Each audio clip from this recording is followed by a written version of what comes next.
Bart. Becoming Quantum Conscious at United Public Radio Network and UFO Paranormal Radio Network, 107.7 and 105.3 out of the beautiful city of New Orleans, Louisiana. We are also can be found on Roku, on television, the cable television show, as well as YouTube, Facebook, and a lot of other platforms. And today, of course, I'm in Austin, Texas, and we are enjoying all the sunshine here. And we're also in Chicago, Illinois with Kay Gardner. Welcome, Kay. Thank you, Bart. Nice to see you. I just wanted to start the show with just reading a brief description of Kay. Kay Gardner has over 40 years of clinical experience and 30 years in private practice. She is a senior lead trainer for Internal Family Systems, IFS, and has been involved with IFS since 1991. Prior to her work with IFS, she was a therapist and a teacher for Hakomi body-centered psychotherapy. She has been a student of yoga and meditation for over 40 years. That's a lot of years to be meditating. She is a gifted and heartfelt presenter who brings a body-centered and spiritual approach to her work. Kay is also founder of the Women's Circle, a women's program in Chicago, and has led various successful workshops around the country for men and women, including Persephone's Journey, Men and Their Mothers, Women and Their Fathers, and as well, our topic today, but with workshops, Legacy Burdens. So welcome, Kay. I'm so glad you're on this show. Oh, thanks, Bart. It's so nice to be here. I do want to say that I co-founded the Women's Circle. The Women's Circle was with a partner. So just want to give credit to Wendy. Let's give credit where credit's due. And just so glad you're here. And today we're going to be talking about one of the things that you do, and that is legacy burdens. Yeah. That would be transforming family generational traumas. But a lot of people probably aren't familiar with the unique perspective or the unique tools that Internal Family Systems offers. This is a worldwide program, but is founded out of the United States. And maybe we should just start the interview with what is IFS, or Internal Family Systems? Well, that's one of the deepest passions in my life. So I'm so happy to talk about it. Internal Family Systems is a model of psychotherapy really channeled into the world through Richard Schwartz here in Chicago. So Dick Schwartz was working as a family therapist, which is why it's called Internal Family Systems, at a place called the Institute of Juvenile Research.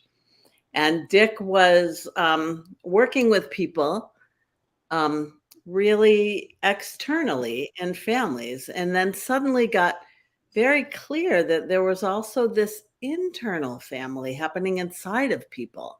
So as he's looking at the connections between the family members, he's starting to notice that there's a connection between the different parts of the human, inside ourselves. And so Internal Family Systems is really working with all the different parts that live inside of us. And there's so many parts, right? Like there's really young parts of us. We call them our exiles, the really young, kind of vulnerable parts. And then the parts that feel they need to protect those parts. And then the parts that act out, right? We talk about exiles, managers, and firefighters as three of the different parts that live inside of us. Exiles, managers, and firefighters. Yes. And then a variety of different parts, right? Mm-hmm. And the idea behind it's a spiritual model, and also it's body-centered, because the idea behind that is that we have another place inside of us which is our highest, wisest self. And that's that place within us that really knows how to hold the rest of the system, like actually knows how to hold all of that and be with it and be in leadership with it. Mm, We call it internal family systems. And this idea about self leadership, that we are really, it's kind of like some people, and people in recovery and lots of people really think about turning their lives over to a higher power. And in IFS, we think of that higher power as also being connected to something inside of us. It lives inside of us. So it's kind of mystical in that way. Like there's yes, God it without, is. but there's also God within. It's very relevant for today, and that's so much of the process of, do you let these other, I guess, wounded roles that you have been taught to play and Yes. reenacted throughout your life, do you play those, or can you learn how to really operate out of a higher self within you? So what we do, what the process that we do in that is different than just like trying to learn how to do it differently. It's deeper than that. So what we do in our work is go into those younger places inside of us. Like actually bring our higher selves to those places and help those parts to be able to let go of any burdens or beliefs that they have within them. Mm. And so it's a very deep inquiry. The work can almost look hypnotic, but it's actually not. We're taking people into their bodies to be able to open themselves up to the places that those, especially those really young exiles, are often hidden by, parts that want to look good, or, who want to like be in charge, right? They're covered over by all of those managers, right? And so we're finding a way to go in to be with those exiles so that they can start to unburden the pain that they carry by being fully witnessed and heard. And then our higher selves can help those young parts. It's almost like reparenting, but it's from the inside. Yeah, and learning from more of the shamanistic work I do, I Yes. see those shadows or those roles that are kind of lost, or not lost in us, but we're unconsciously reacting to them and playing them. Uh, Yeah. They're they're just stuck in that particular age and Yeah. trying to resolve it unconsciously by dragging us back into those negative stories.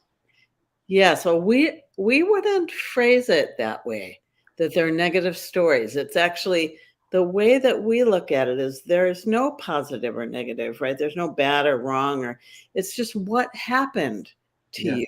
What happened in there? What was the pain that you carried? And what did you begin to believe because of that pain? These are just little kid parts of us that think, oh, I must be bad, or maybe there's something wrong with me. Right? Yes. And so we're going in to help those parts let go of those beliefs. And we do it. And like I was trained in South American shamanism, and a lot of us have a shamanistic, this work does have a shamanistic component, because what we do is we do this unburdening with people that really is like sending it into the air, or the water, or fire, or the earth, and bringing in new qualities, new energies. So it's a very complete process that way. It's beautiful. It is, when we so many people, when they think of shamans, they think of people that are beating drums or wearing feathers or Mhm. something at this, and yet IFS has those components, but yet it is under the umbrella of a psychological model. Yeah, it's very psychological, and yet it's very spiritual and energetic. So that's why, it's kind of brought all my loves together.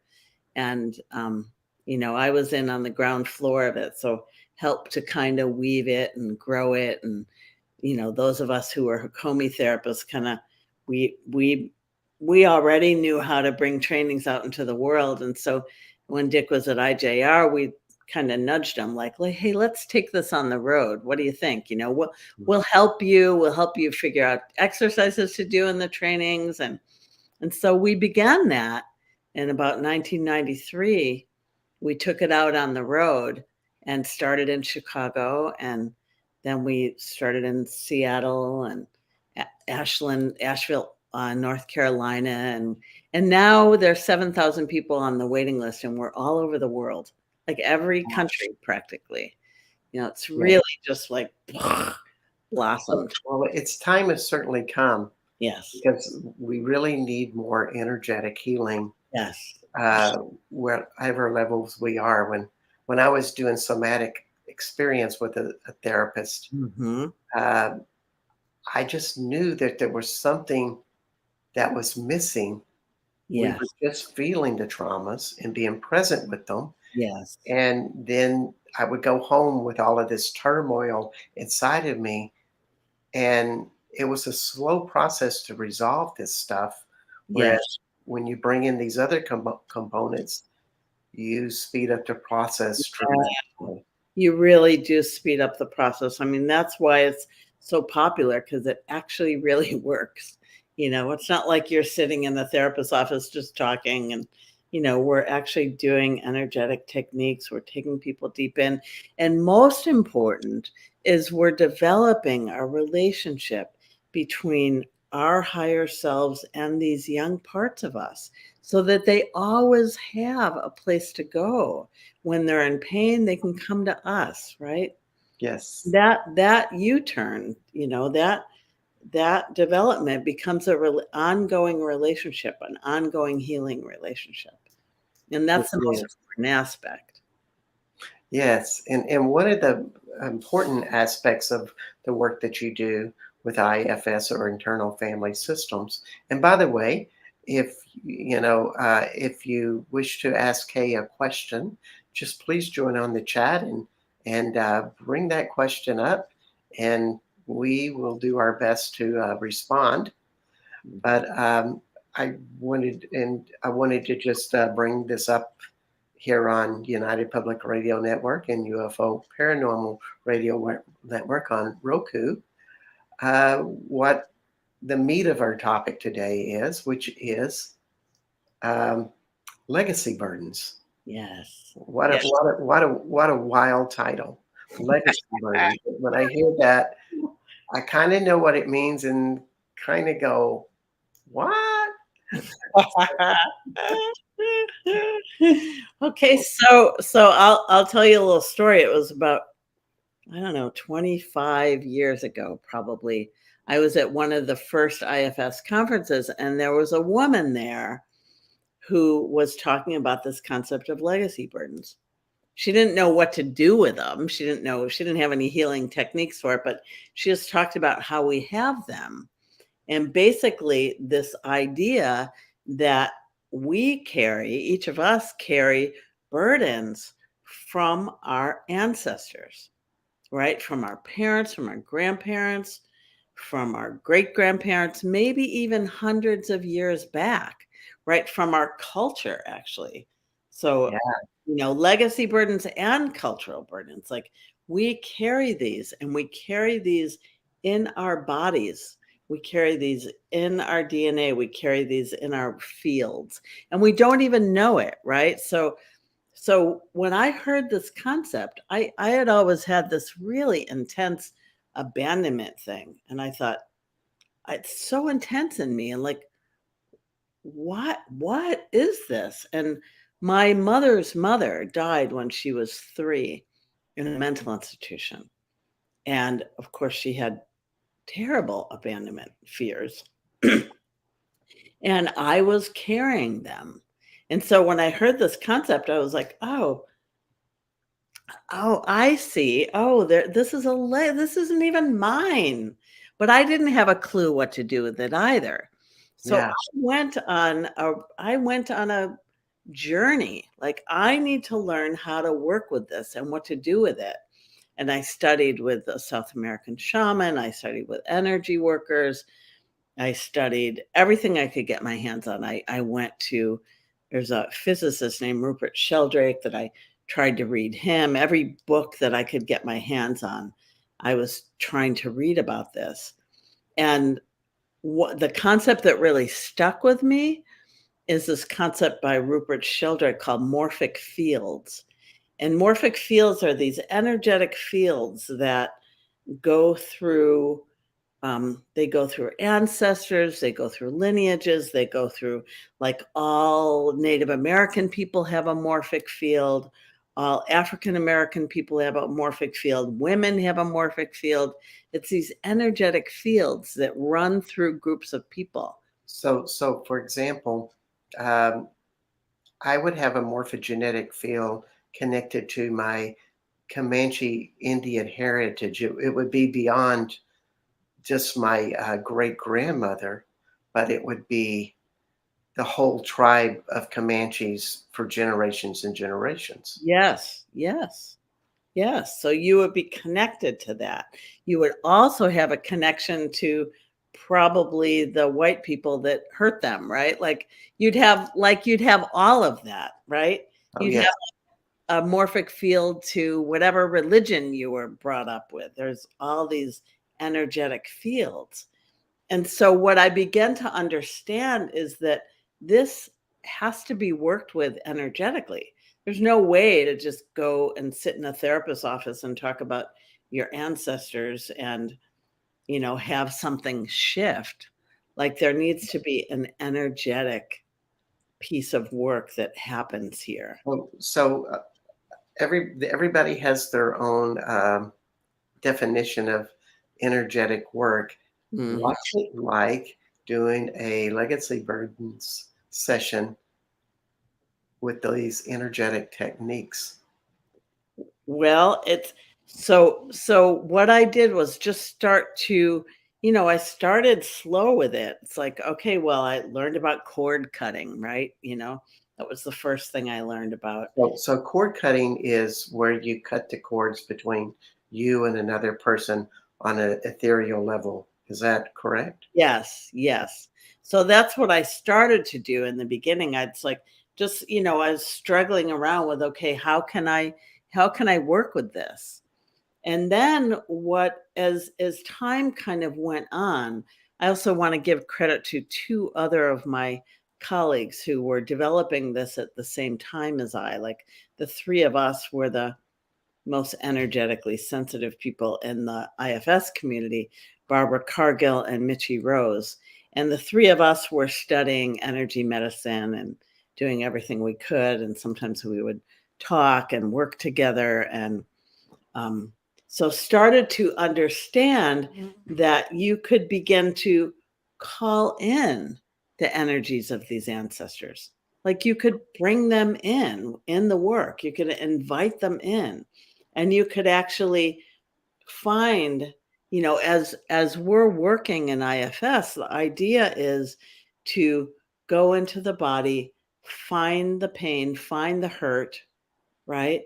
And Mhm. oftentimes what we do in a regular unburdening is we'll say, okay, so just see if you could track this back, this pain, this feeling of abandonment. Like, how far back does this go? So are you asking, are you feeling the pain in the person's body, or are you No. teaching the other person, the client to feel the pain? Yes, yes, yes. That's the difference between, us and shamans who like go and do that work and go into that. Right, right. We're taking them in.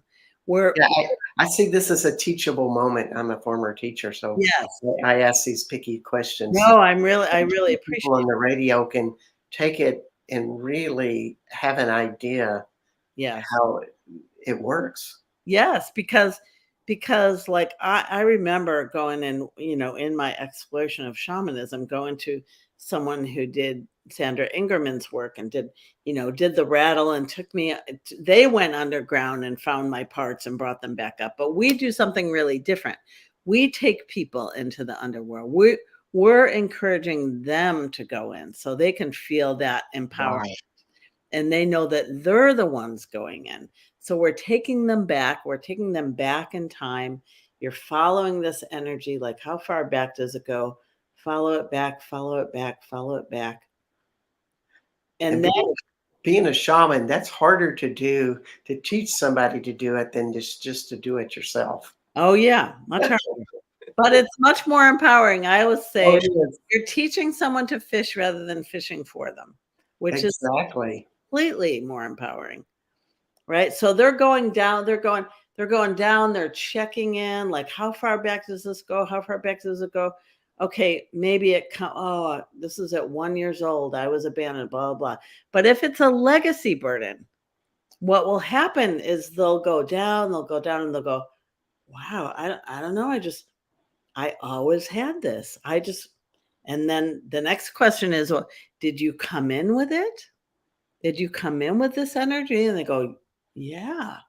And then the next question is, does it belong to someone other than you? Yeah. This is the telltale sign.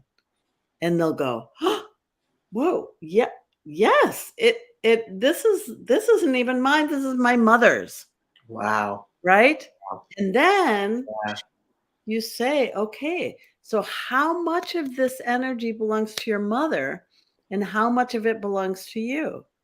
And often, because it's a legacy burden, it might be 50-50 because the energy has come in and it's taught your little system how to react to abandonment, right? But you're not realizing that it actually, that other 50% belongs to your mother, right?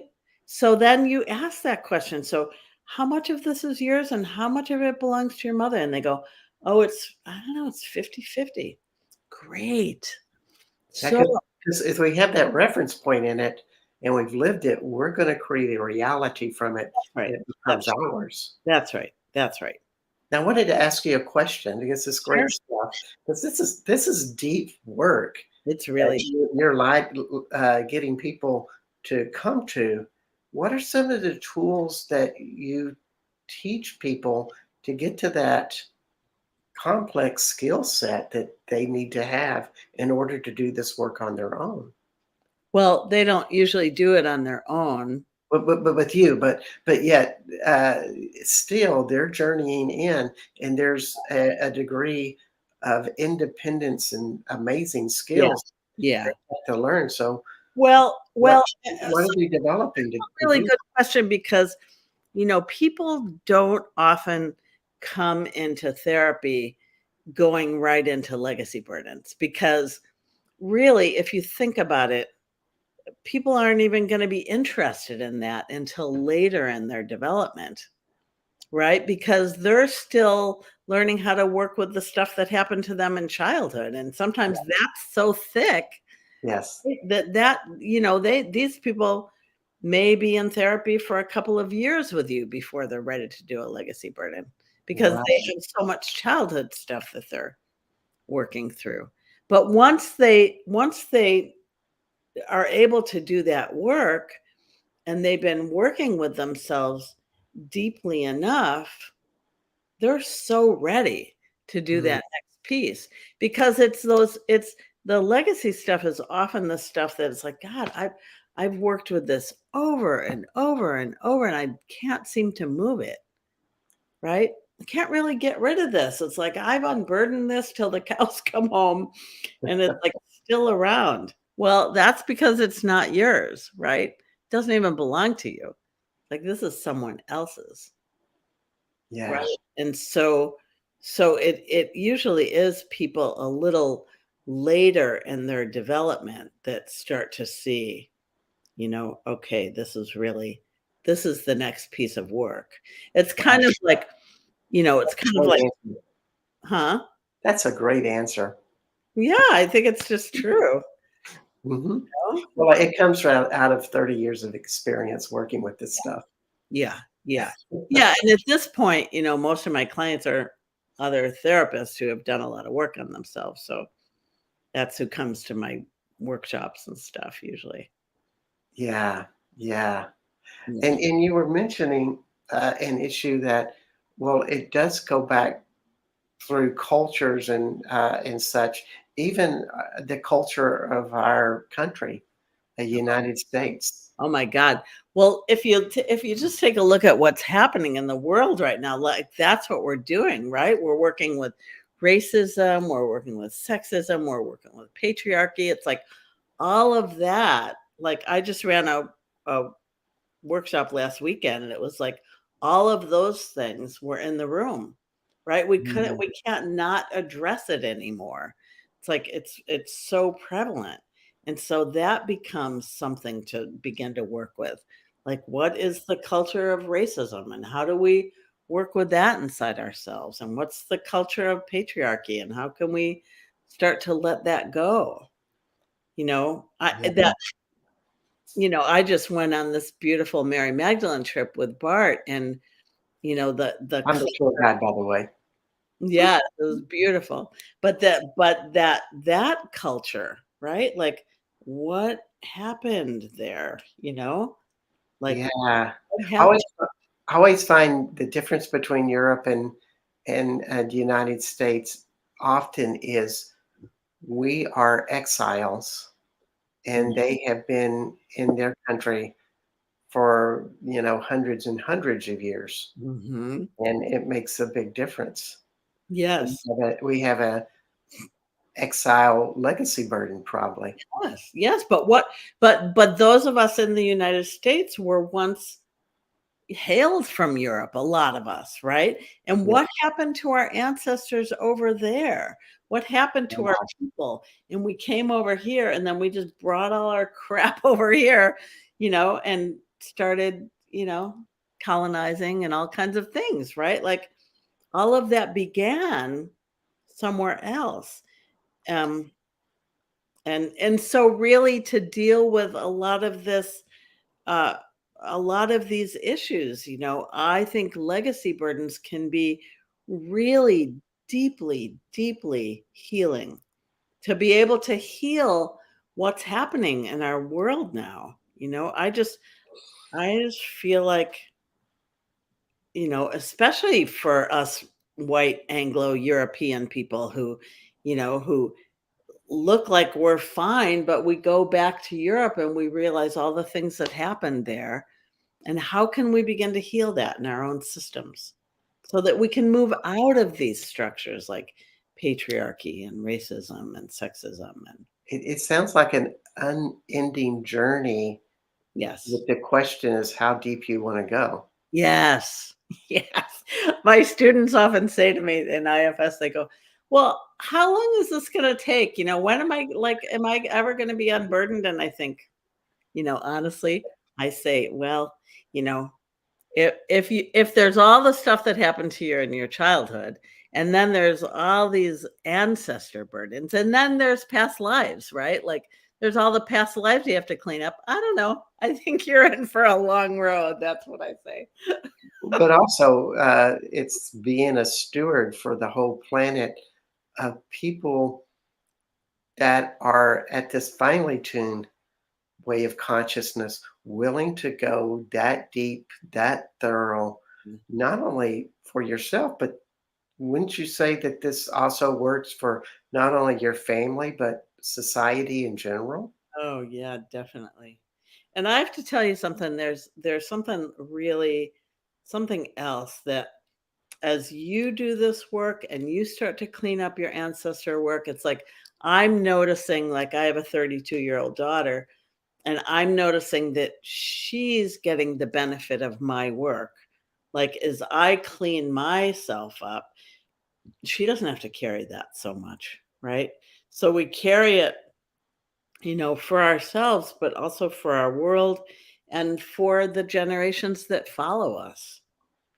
If we Mm. clean it up, it impacts them. They don't have to do so much work. So there it does seem like there's some people like really, on the path to like really healing themselves and other people might want to heal only so far that then they can maybe have a nice marriage or make their marriage work, have a nice job or so it just depends on how far you want to go with this and Indeed, indeed. Well, service is one of the highest callings of spirituality, and those who wish to go this deep, they yeah. are probably getting to explore thousands of morphogenetic fields that are Yes. connecting with endless amounts of people. Yes. Yes. Yes. Yeah, this cultural burden thing, like, started to just come through me during COVID. It was like I was sitting with I'm English and Irish and French, right? So, I was sitting with the English and the Irish, and I was like, "Oh, this is in me." Like, I have this, like, elitist, intellectual English part, which I don't lead with. My family tends to, but I don't necessarily. And then this kind of Irish, French, like, easygoing, laissez-faire, and I started to notice that I would imagine that other people were judging me, but then I began to realize that that judgment was coming from inside of me. Like, my English part was, like, dominating my Irish part, and I was like, "Whoa, this is really powerful." Right? So, yeah, because both of those cultures have such different Yeah, perspectives to this less we call it on this show, the less than interesting virus, by the way. yes. We don't say the C word. Uh, it's like the English take charge, they're initiators, and Mm, they have a power that pushes out onto the world. Therefore, they have yeah, conquered all kinds of countries, yes. and colonized and did all of these things, whereas the Irish were Work more out. passive. Mm. Yes, yes, so it's like and if that both of those live inside of you, like, ooh, Yeah, it's a different type of strength, let's just say it that way. I love yes, the Irish culture and all the strength of what that is. yes, It's like if you're Irish, I think you're always eternally Irish. yes, yes, yes, yes, Something about the spirit of that land, and it doesn't matter who conquered or owns land in Ireland, it always seems to go back to the Irish eventually, and somewhere the Irish know it. yes, And, yes, and that type of identity has its own morphogenic reality. yes, A lot yes, of the strengths in that. yes, that's right, that's right. And so I wanna give a plug to, someone else who I have studied with recently. His name is Daniel Four, and he wrote a book called Ancestral Medicine, and, um, because this legacy burden thing was kind of my thing, like, really early, like, 25 years ago, it was like, all of a sudden, it's everywhere, right? And It I'm like, is. it's just everywhere. It's like all of a sudden, it's just there's books popping up all over the place, and I have little parts that are like, "Well, what the wait, this is my concept. Why are all these people?" And so someone sent me this book, and I thought, "I'm not reading this damn book from this guy. Like, what does he know? I don't." And And so what's his name again? Daniel Four. He's a lovely, lovely Four? Foor, and Foor, yeah, okay. he's a shamanic practitioner and a psychologist, and he lives in Spain now. He was in North Carolina. But I picked up his book and who what does he know? I don't know. And then I decided I was gonna listen to him, and I listened to him and I thought, he really knows some things that I don't know about. Like, I could learn some things from him. I, like, humbled myself and I was like, I'm gonna so I took his training, and he I learned so much, like, not about IFS because he doesn't know about that, or about what I call legacy burdens, but he has this concept of working with the well and whole ancestors and bringing them in to help the lineage. And Yes, so I started to do that with my own ancestors and found it to be really healing for me. And I've now integrated that into the work that I do. And I now and so I really want to thank him and honor him for that piece of, before what I was doing is just having people pass back their legacy burdens back and back and back. But now I'm helping to create a healing space through the well and healed ancestors. And it's even more beautiful. and I think that's how the collective consciousness works, is that Yes. we're all gravitating to certain types of energies or certain types that comes out as knowledge and expression of words and Yes. that's morphogenetic field related. Yes. In fact, a guest on my show, Becoming Quantum Conscious at United Public Radio, Mhm. UFO Paranormal Radio Network on Roku, Facebook, and YouTube. Um, I will be having Perdita Finn on the show on September 13th, and she is talking about the magic of accessing your ancestors and how Oh, to use them okay. as tools to create whatever you want to create in life, but also to resolve things with them to create more internal power. Nice, beautiful. So it's popping up like It's crazy. well, do you remember the book The 100th Monkey back in the day? Okay. You're old like me, so you probably remember it, right? So that idea that, as a concept comes through, it's like it was coming through me and it was coming through a couple of my colleagues, right? And it didn't feel like it was going very far. Like I would talk about it and people go, yeah, yeah. And I try to get IFS, like, I want to teach this and all that. No, nobody's interested in that. And so it's like it didn't go very far. I should have written the book back then, but it didn't go very far. And then all of a sudden, it's like that 100th monkey, right? It pops up, pops up, pops up, It pops, and then does. all of a sudden it's everywhere. And it needs powerful women like yourself Yeah. that have this particular internal power. Some Mhm, people would call it chi, but mhm, it's just this essence that is so strong mhm. that is willing to be proactive for the world. Yes, And yes, yeah, what is so much needed is for us to recognize that power mhm, and clear whatever is in the way yes, that is distracting us from being that power and mhm, then move forward with whatever dreams we want to do. yes, yes, Really yes, simple. yes, yes, and just to know that, after our trip to the south of France with Bart, with Mary Magdalene, that when I came home, I already had a Legacy Burden weekend scheduled, but in the last couple of weeks, I've scheduled about 5 more.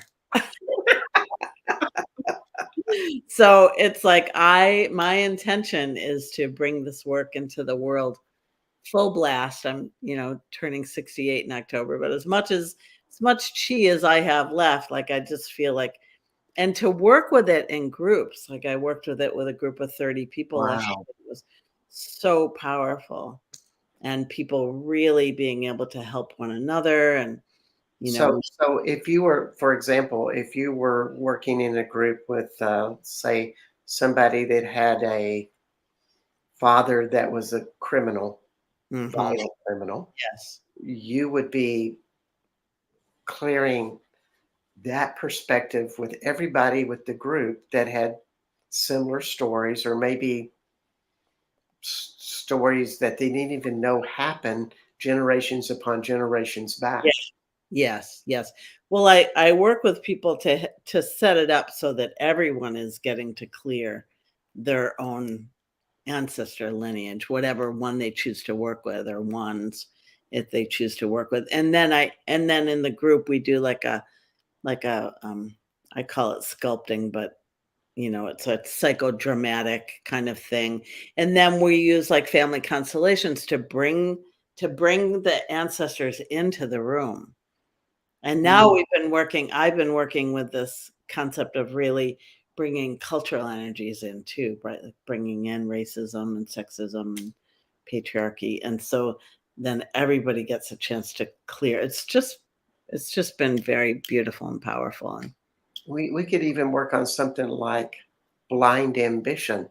I was just thinking when you said racism, I'm thinking about, okay, so the blacks were brought over from Africa, but that blind ambition that would do something yes, so cruel to another person, yes, that would be a really interesting one. totally agreed, right? Colonization, all of that. Yeah. All of that energy you can work with. Wow. She Yeah. has a new workshop coming out in October on blind ambition, folks. That would be good. Yeah.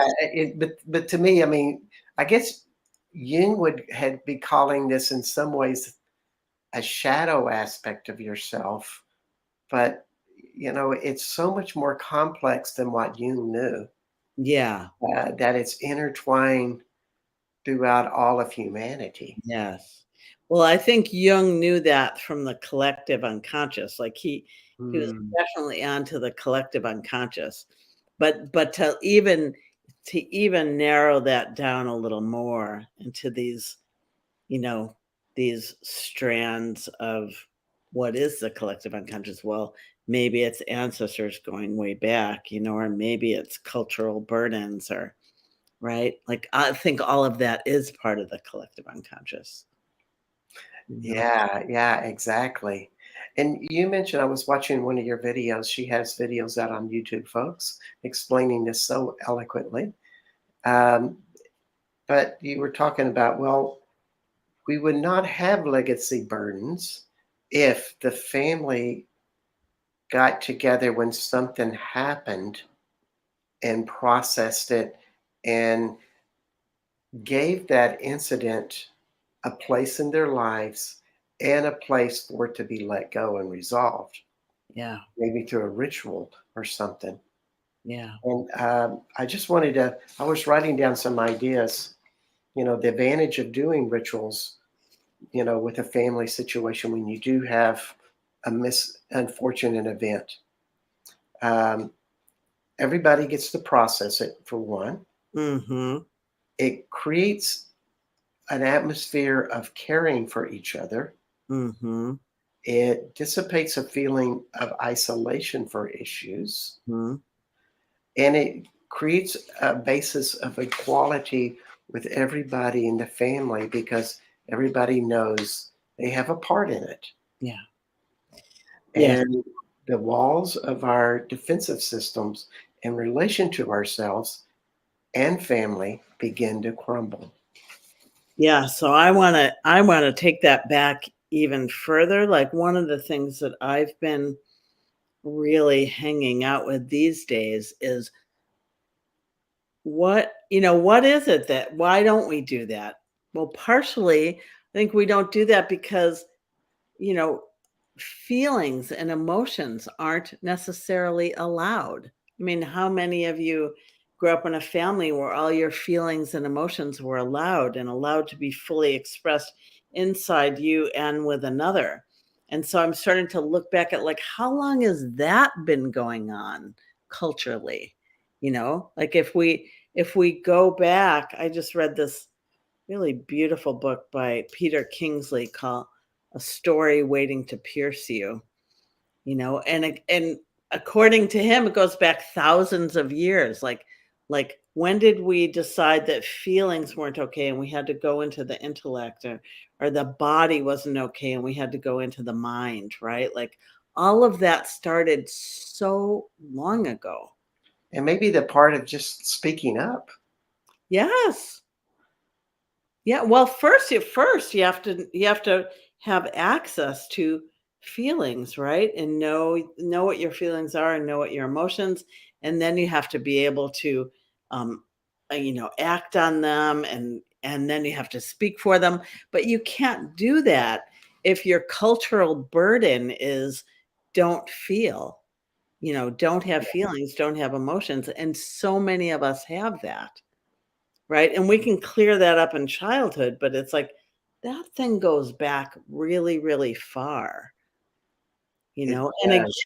again, on the retreat that I did with you in the south of France, like really feeling into Magdalene and Jesus and what they were sharing, and what they were teaching. It's like that's all gotten twisted around and turned around. And that happened thousands of years ago, hundreds, thousands of years ago. So sometimes we have to go. That's why Daniel Four's work was so helpful, like to go back to those ancestors way, way, way back in time.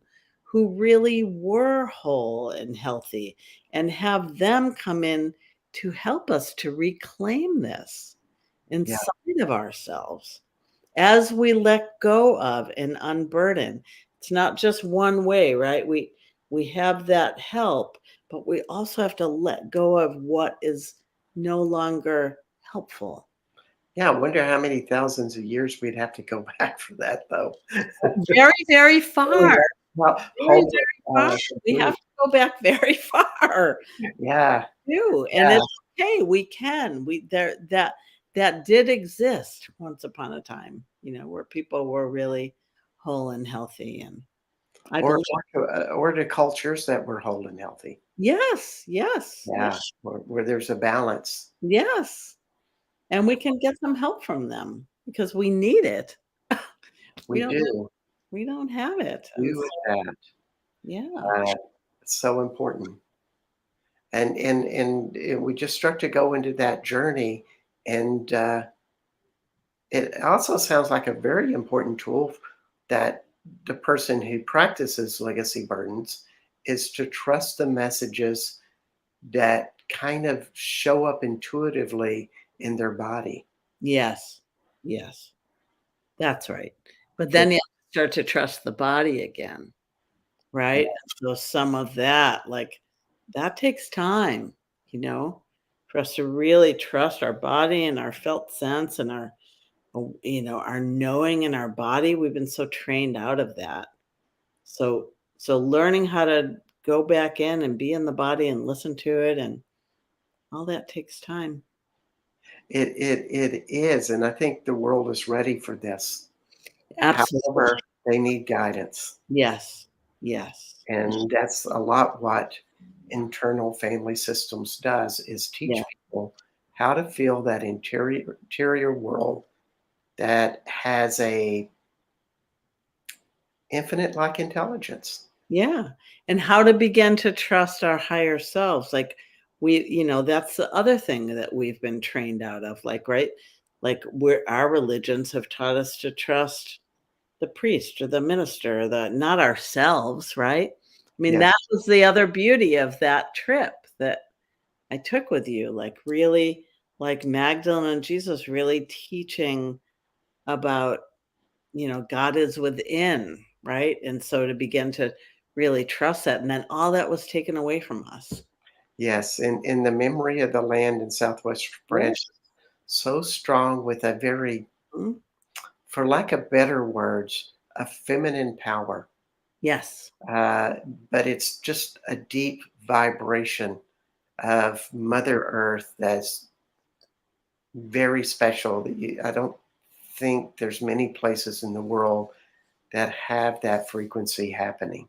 But that's what's been lost is that I mean, if you think about the goddess, like we don't honor in the West, we don't honor a goddess, right? Like that's part of the legacy burdens, right? Like not to honor the feminine. What the hell? How long's that been going on? Right? Right? Yeah, Thousands. 2,000 years at least since the Romans came in. Yes, Came in yes, with a masculine yes, patriarchal model, yes, yes. and we find that feminine by going internal. That's right. And trusting the body and listening, but we have to do work to be able to get there because we're so trained out of it. Exactly. So, any parting thoughts? Because I know you're going to have to leave a few minutes early, and I'm going to close the show without you. So, uh, any closing thoughts? Well, I just want to say thank you to you for having me on. This was really fun. And I'm like so thrilled that of how closely my work connects with the trip that we took together. It's like I don't even think I was so aware of it until this moment. So it's It's really yeah, it's really funny how all of these paths have mhm. crossed. Yeah. I Kay assembled a group of her friends, most of them IFS counselors, and they hired me to do a 10-day tour for them. And by the way, It's it was beautiful. So if any of uh, feel They so. had their intention, and they had, I guess, their club, so to speak, and I just, got to facilitate and be a troublemaker and help them feel safe and feed them good food. You did Uh, a beautiful job. Yeah. Yeah, thank you so much, and thank thank you you so so much much. for having Thank me you so on, and much. thank you for everything, Bart. Many blessings to you, hon, and, Thank you. thank you so much for being on the show. Okay, take good care. Bye. We'll see you later. I'm gonna turn you off. All right, so that was Kay Gardner of Internal Family Systems with Legacy Burdens. Wow, it leaves me with a few minutes to reflect on some of this stuff, and that the divine feminine is not celebrated. And I wanted to bring this in with a reminder that Mary Magdalene's feast day is July 22nd. That is Saturday, folks. And it's interesting why the 22nd was chosen. Of course, the feast day is assigned by the Roman Catholic Church. And I believe this feast day was established in 1985. Of course, a feast day is only recognized by apostles, Mother Mary, and Mary Magdalene. Of course, Jesus, I guess, with Christmas. So it's a big recognition on her part of what those of us who love Mary Magdalene and the Divine Feminine already know about how her history is a lot unknown and yet very special and very powerful about what she represents.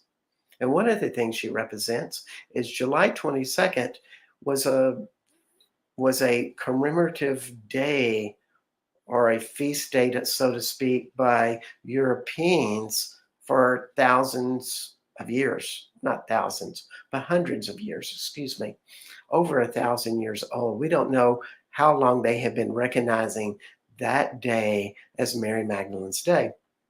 And why is it that day? It's a little tidbit of information. Uh, January 17th is the beginning of the Egyptian calendar. And this is a masculine beginning. And then at midpoint, July 22nd is Mary Magdalene's feast day. So you have, the two ends of the year commemorated together. And my favorite place to be, of course, on this day would be Rennes Chateau in France. And unfortunately, I'm not there, but it is one of the most powerful places in that area, mainly because it's a beacon point of energies, of ley lines from all over the world. My favorite one is a triangulated ley line between um, Mount Sinai and Egypt, the Bomberg Islands in Denmark, and Rennes Chateau. Sinai is a very powerful mountain. It powers up the energy with a high cosmic vibration. Bomberg grounds it.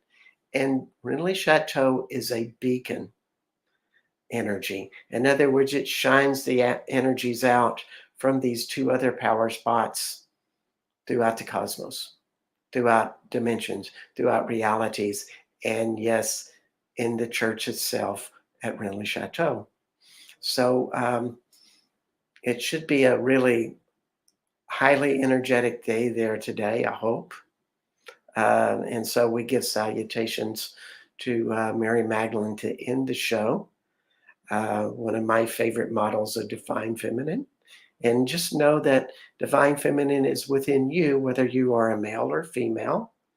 It is not about gender, it's about self knowing, self empowerment, and knowing your innate power that begins as a child.